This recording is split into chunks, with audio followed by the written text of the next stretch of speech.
Well, welcome everybody to our garden. That's right, we actually did a garden this year. This will be the first video, and we're going to get you guys caught up. So let's call this one the biggest garden video ever. That works. Like Sam said, this is going to be a really big video. We have tried several times to show our garden as we started it, as we've worked on it, and we just kind of pooped out and didn't get it put up and finished. Yeah, we never actually shot a cohesive video all at once. So we're going to stick it all together for you and show you what it is from start to now. That's right. What it is. It is what it is. What it is. Welcome to What It Is.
Whoops.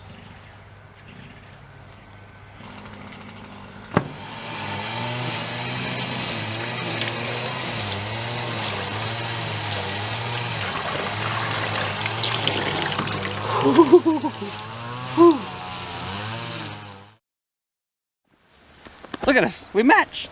We do. We're a bunch of blue people. Looks really bright on camera, but there you go. You're taller than me. I'm downhill. What are we going to do today? Well, we are going to start putting stuff in the ground. It's about time, being towards the end of May. Yes, it is. Since we have a greenhouse, they have been doing wonderful in the greenhouse. They're just kind of outgrowing the little pots that they're in. So it is time to put them in the ground. We kind of realized looking at stuff, we planted more seedlings than we have room for. Which is what we always do. And you're supposed to do that because if germination rates are low. Yeah. However, we forget these are hostile seeds and those boogers germinate like crazy. So we need an extra bed to put these in. I am trying like a honeydew melon this year. I've done cantaloupe in the past and watermelon, but I have not done honeydew. So this will be a first for us. But we're going to try and do a new bed for them, a smaller bed. And I want to put a trellis going up so they don't go all over the ground and they get mowed, and I don't want that to happen. We're going to grow melons in the sky. Sky-high melons. Well, we want to do that for the pumpkins too. We do. We want to try it for some of the smaller breed. We're going to try it for everything we can. Whatever we put it's watermelons called. on the fence last year. We did. So we try and experiment and see what works really well, and try and grow as much in a small form factor. How large would you say this garden area is for size reference? Oh gosh, I don't know. It's maybe, okay, what we're going to use this year is probably a total of 50 feet long, and we'll say 25 feet wide. but you got to include walkways and mowing ways. So just a little reference if, you know, things are weird on camera. Don't know how large of space some people have. We'll say a 50 by 25. You want me to lay down on the ground so you can see? I'm about 5.5 feet tall. We'll have to do a lot of those. Well, we're going to start with using the earthquake tiller that we got and bust up some more raw land. Always sounds like fun. Power tools, way to go. And this one has been good to us. I like this tiller. Okay, Yeah. you use it, but I like it.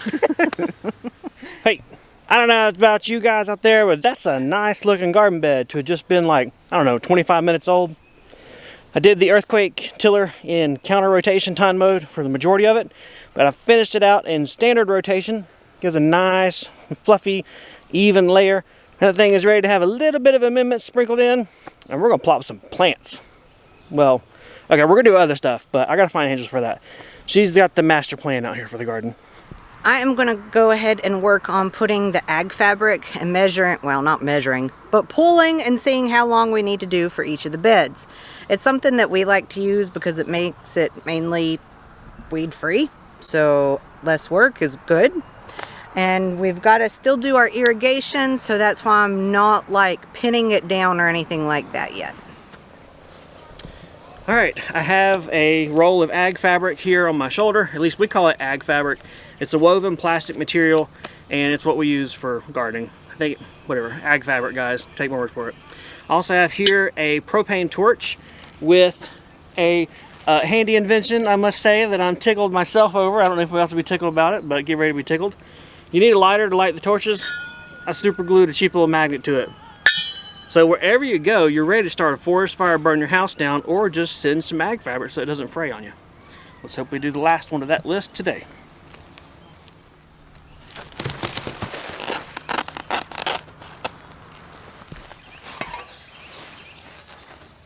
Here on Green Acre Homestead, our #1 garden implement is called a block. When you get them for 11 cents from Lowe's on clearance and you got 4 pallets to live with, you learn to use the block.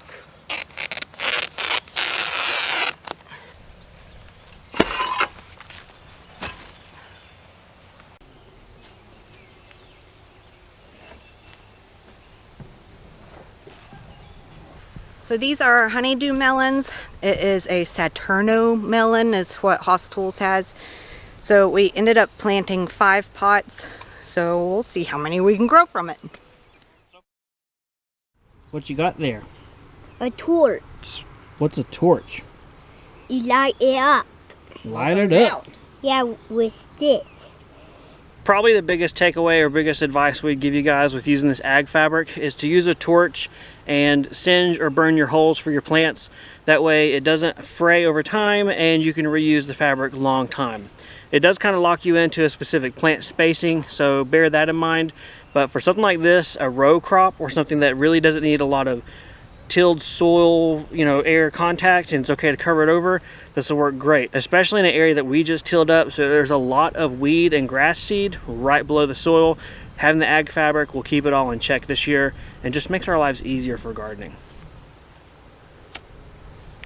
This will be fun in the wind.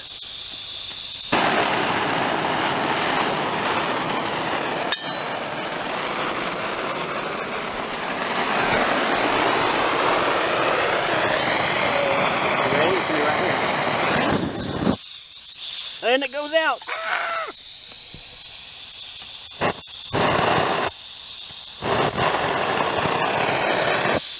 And it goes out.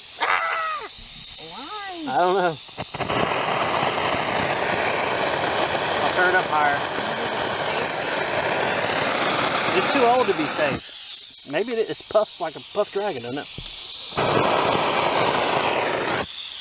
Alright. Forget this joker. All right, scratch that. We got our weed torch. That's what you're gonna need. This is what's down below lengthwise, because it's safer. Doesn't look safer.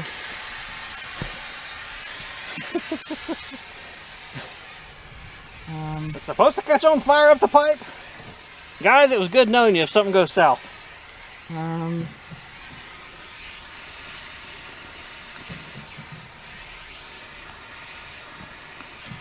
Big enough? A little bit bigger because it's hard to get my hand in there. We might need to put one of these on our list to buy very soon. Yeah. Okay, right here.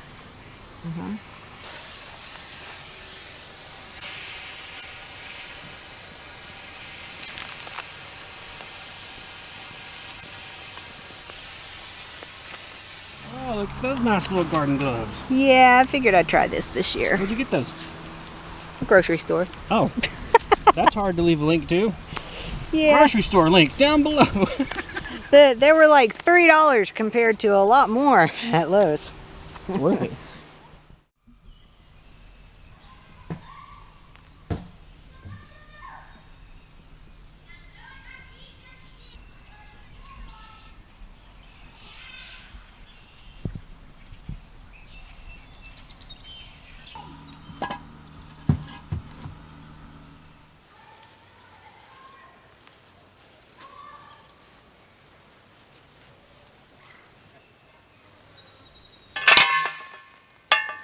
Scare me to death.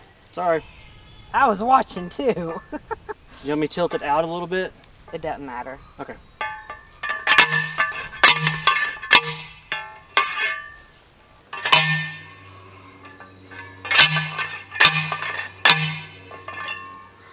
Cool.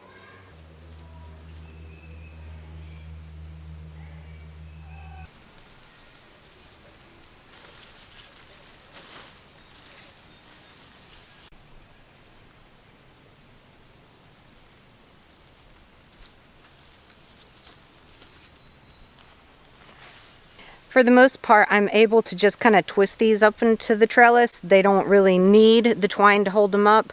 But some of the shorter ones that are kind of off to the side, I'm having to pull up. But otherwise, this makes it pretty easy.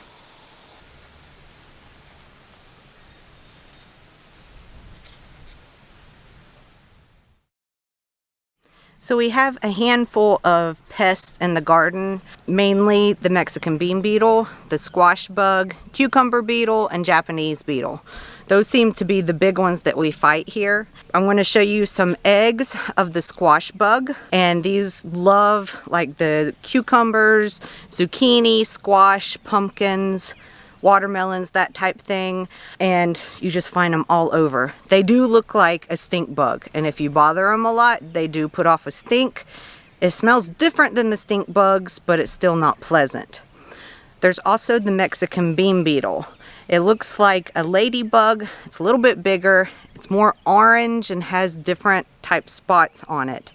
But they can totally decimate your beans and stuff like that. We've always had a really big problem with them, with our beans, and just to the point of you just go out every day and pick them off, squish the little caterpillars, eggs, and that type thing. And this is what the eggs look like. The eggs are very soft, and so you can kind of fold over the leaf and squish those little boogers before they even hatch. So here is our squash and zucchini bed. We chose the Slick Pick squash from Haas Tools this year. It is a very prolific variety. They do very well and put out quite a lot, so we only have 2 of those plants, and it's more than enough to keep us and family and friends fed. We did the Pascola zucchini, and it seems to be the same way. For probably the 2nd or 3rd year, we are trellising up our squash and zucchini. It keeps the bottoms clean because we trim off all of the leaves up until the last fruit or the biggest fruit, and it keeps more of the bugs and eggs, that type thing, at bay. It's also easier to get in there and pick it without getting your arms all itchy from the little spikes and stuff. And we can get, if we're going to spray anything, more in there without the leaves in the way. So these are the pumpkins that we're doing this year. We've not done pumpkins very often, but these just seem to be huge. This is the Haas Tools Mustang pumpkin. It seems to be like a medium variety. We do have some that are about this big so far, which I count as a success. We're already growing some, but it's just amazing the size that these plants get. We do have them on top of ag fabric to help keep everything clean so we don't have to mow underneath them as much, but they've kind of already outgrown their bed. We'll see how well we can keep it trimmed and everything, because I really like growing pumpkins. So we have this trellis left over from last year where we did birdhouse gourds on it, and it works really well because everything can grow up and over. This year we have decided to put some winter luxury pumpkins. They're like 6 to 9 pounds, not very big, so I figured that they would be able to hang okay and not put any stress on the vine. We also put some indeterminate like cherry tomatoes, very small ones, and they are growing like crazy too. I'm trimming as little as I can, but to keep them looking nice and healthy, and everything's healthy and good so far. So we decided to put our tomatoes in cloth bags to keep them a little more portable. We could put them in the greenhouse for a while and then carry them out. We did do the Rutgers and the Bella Rosa tomatoes from Haas Tools. They are very healthy, growing very well, and we've not had any disease on them, which is very exciting. Last year we lost a lot of ours to disease and just deficiencies and that type thing. We are trying to stake them on sticks to keep them up, seeing as how they outgrow tomato cages very quickly. Here we have our long bed of bush beans. They are about knee-high. They have been getting eaten by the Japanese beetles quite a bit, but that hasn't hurt their growing at all. They are growing, and there's lots more flowers on here yet to go. We usually try to wait until we can just pull up the plants all at once and harvest all at once. Hopefully we will be able to get in another harvest this year where we can go ahead and plant them again and have enough time for them to fully grow. I think our first frost is usually in October, maybe late October, so we still have a pretty good growing season ahead of us. This is my little row of flowers that bring me happiness. We got like every type of sunflower that Haas Tools has, and I planted them in little bunches going down so I can keep likes together. And then I have a wildflower mix in between, which has been really awesome to be able to see all the different ones that are popping up and all the different colors. I have to say that this is the first time that we've had a bigger flower section, and it just makes my heart happy to see all the flowers.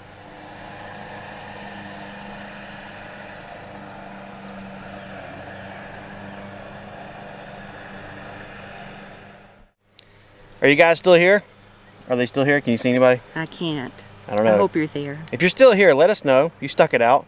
And that's our garden as of now. What is it, mid-July? Almost. Almost mid-July. Hot enough to be hot. So we will try and put up some more videos as the year goes on, kind of showing how things have progressed and hopefully showing some really big pumpkins, because I hope they do well. There are a couple of smaller plants or plantings that we didn't show you in the last part as of right now. Just like carrots, honeydew melons, some of the sweet potatoes and potatoes, but hopefully we'll be able to show you some that have grown and that we've harvested. Well guys, thanks for sticking around. Leave us a comment. We love to read them, and otherwise we'll see you guys next time on the homestead. See ya. Bye. I got my 2 words in there at the end. There you go. Hey, you waited this time. I did.